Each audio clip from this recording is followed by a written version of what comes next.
Il est à peine 9 heures, dans son appartement parisien au chaud sous la couette, Sarah, 23 ans, ne peut s'empêcher de se connecter à son compte Facebook avant même d'avaler son café.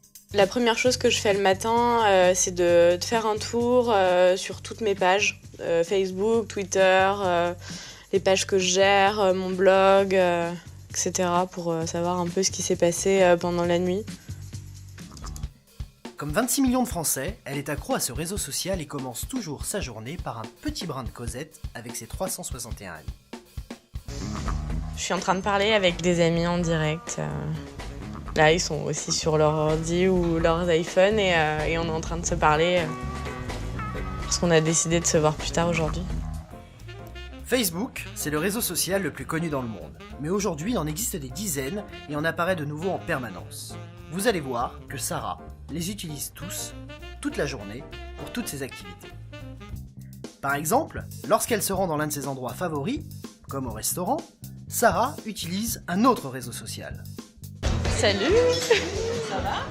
À peine salue-t-elle ses amis que Sarah sort déjà son portable pour se connecter à Foursquare via son téléphone. Elle partage avec tous ses contacts l'adresse de cet endroit qu'elle apprécie. Et en retour, ce réseau social lui permettra également de connaître les bons plans et les bonnes adresses de ses amis.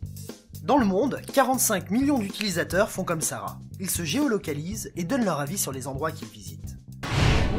Je peux voir des photos du lieu, des brunchs, etc. Je peux voir la liste de mes amis qui sont déjà venus ici, combien de fois, et puis je peux voir aussi les conseils. Et ce n'est pas fini. Lorsque Sarah doit faire des emplettes, elle a encore besoin des réseaux sociaux.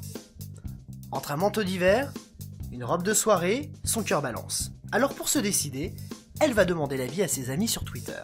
Comme près de 700 millions de personnes sur la planète, elle utilise ce réseau social comme une messagerie instantanée pour partager son humeur, des infos ou des photos.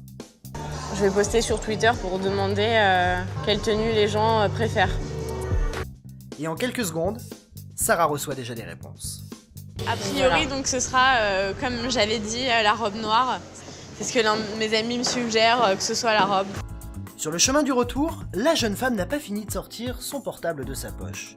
Elle a repéré un message insolite sur un mur et souhaite le partager avec le monde entier. Cette fois, c'est sur Instagram que ça se passe, un réseau social de partage de photos où Sarah va publier son cliché. Au final, elle est sur Facebook, Twitter, Instagram, Foursquare, Google+, LinkedIn, Viadeo. Je suis vraiment addict et du coup, j'arrive absolument pas à imaginer ma vie sans. Mais ce que nous ignorons souvent, c'est que ces messages, ces humeurs, ces photos que nous publions toute la journée ont une valeur. Derrière ces réseaux se cache en réalité un gros business, car les réseaux sociaux analysent, exploitent et rentabilisent nos données personnelles. Notre vie privée est devenue une mine d'or, le plus souvent à notre insu. Certains chiffres donnent le vertige. Toutes les 10 secondes, sur Terre, 80 personnes découvrent Internet. 8000 se connectent à Facebook, 23 millions de tweets sont envoyés toutes les 10 secondes. Lorsqu'il se passe un événement dans le monde, c'est sur les réseaux sociaux qu'on le retrouve. Barack Obama réélu, c'est sur Twitter qu'il partage sa joie. Un nouveau pape à Rome, un tweet du Vatican informe le monde. Les réseaux sociaux, la dernière folie du net, ils sont en train de conquérir la planète. Tous ces sites sont nés aux États-Unis en Californie. Le premier à avoir remporté un succès planétaire, c'est Facebook. C'était il y a 13 ans. Au départ, c'est un jeu d'un étudiant d'Harvard, Mark Zuckerberg, qui en a eu l'idée. Aujourd'hui, le site a réussi à rendre accro plus d'1 milliard d'internautes et affiche un chiffre d'affaires annuel de 8 milliards de dollars. Derrière lui sont nés des dizaines d'autres réseaux sociaux qui transforment les inventeurs en milliardaires en quelques années. Tous les mois, de nouveaux réseaux apparaissent, bien décidés à se faire une place dans ce nouveau business. Alors comment font-ils pour nous rendre accros à leur réseau ? Quelles méthodes utilisent-ils pour faire de l'argent avec nos données personnelles ? Et si jamais je clique sur cette publicité, je suis invité à retourner sur le site marchand et à terminer ma commande. Jusqu'où sont-ils capables d'aller pour rentabiliser les informations que nous pensons ne partager qu'avec nos amis ? Mais raconter sa vie privée, ses moindres faits et gestes, ses amours et ses amitiés à tout le monde, sur les réseaux sociaux, est-ce vraiment sans danger ? Comment certains pénètrent-ils notre intimité pour parfois abuser de nous ?